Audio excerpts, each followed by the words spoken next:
So I don't have a blueberry pie candle. This bourbon pecan pie candle is gonna have to make do. And now it's time to talk about the scariest thing of all. Door-to-door missionaries.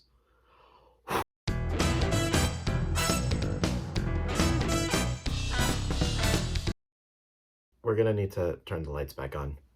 Welcome to the channel, you lemmings. I'm fully aware this is my second religious movie review in a row, and I'm still trying to convince you people to like me, but I kinda need to talk about A24's newest film, Heretic. Written and directed by Scott Beck and Brian Woods, the people that wrote A Quiet Place and directed 65. That's quite a resume. Heretic follows two sisters from the Church of Jesus Christ of Latter-day Saints who knock on the door of the spiritually curious Mr. Reed, and they soon find themselves in a game of cat and mouse as he challenges everything they've come to believe. Heretic stars Hugh Grant, Sophie Thatcher, and Chloe East. This year has been chock full of spiritual horror and religious adjacent horror. There's Immaculate, The First Omen, Never Let Go, The Front Room. You know, what's the harm with one more? The word of mouth has been that this was the most thought-provoking and chilling one of all of them. And while I find all that to be kind of true, I can't help but feel disappointed in Heretic, and I think the hype train won this time around. All aboard the hype train! I'll start with my pros. Let me just say all three of the lead actors are outstanding. Chloe East and Sophie Thatcher play Sister Paxton and Sister Barnes respectively.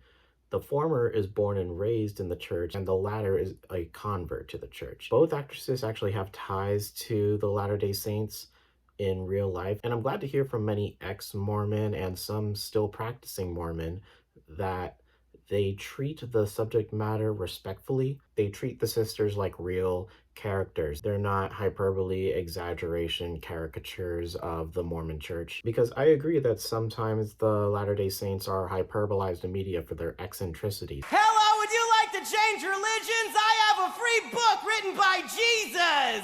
So I'm happy that people find justice in their performances. East and Thatcher have a great chemistry with one another, with one being more timid and the other being more feisty, and seeing the dynamics as they interact throughout the film is just great. Case in point is the condom conversation at the beginning of the movie. And then there's Hugh Grant. He's spectacular. Because he has the most lines, he tries to pick these girls' brains apart. He comes across as intelligent, meticulous, cold at times, and he's still charming. God damn that smile. People are throwing the awards potential at his performance, and I wouldn't be mad if it picked up steam somewhere. I think there's some very well-built tension in this movie. Being in a handful of rooms all movie, you feel the uneasiness and the claustrophobia. It's a pressure cooker of emotions. As conversation unfolds and revelations are made and things start to get heated. I went to the theater with my friend this time around, and they were just flipping off the screen the entire time. So it's great to see a response being manifested. Also, there is tons of mystery within the camera work. It's the same cinematographer that does a lot of Park Chan-wook's movies, and the camera withholds a lot of reveals. Characters open doors and we don't see what's inside.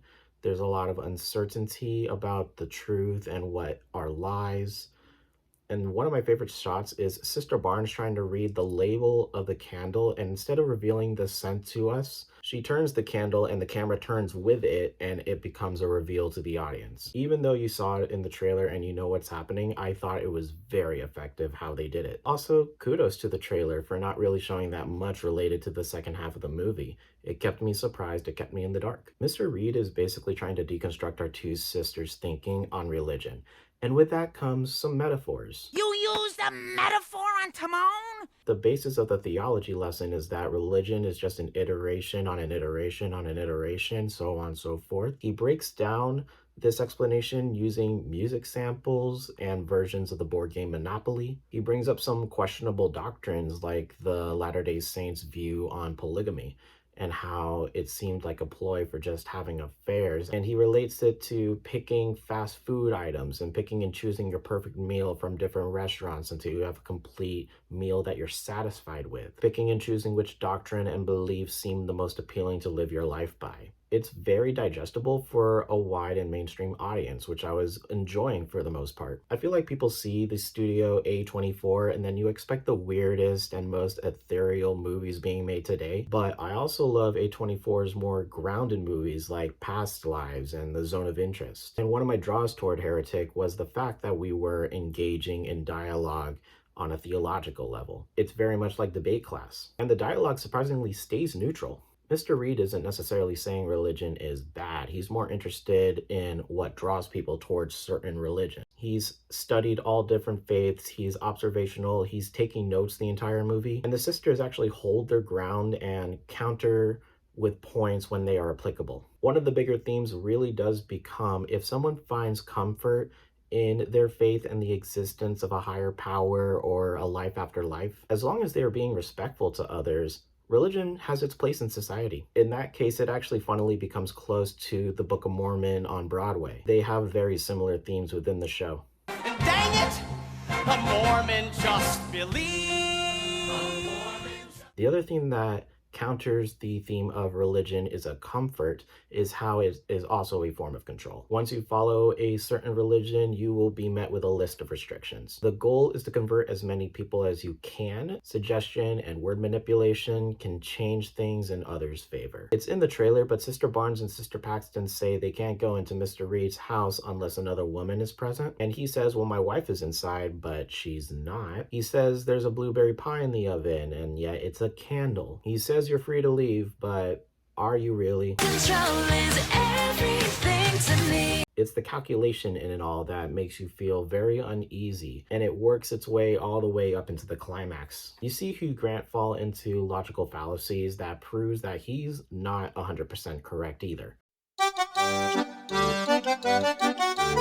On one door you have belief, on the other door you have disbelief. But as Sister Barnes points out, it's a spectrum. If you haven't watched my Conclave review, 1, please do so. And 2, I talked about how faith and uncertainty live in a balance in the world. If you imagine both elements like a paper airplane, you need one and the other in order to fly. You can't operate on solely just one. I don't have a good place to put this complaint, but Topher Grace, he plays an elder at the Latter-day Saints church that goes looking for Sister Barnes and Sister Paxton as it's getting late.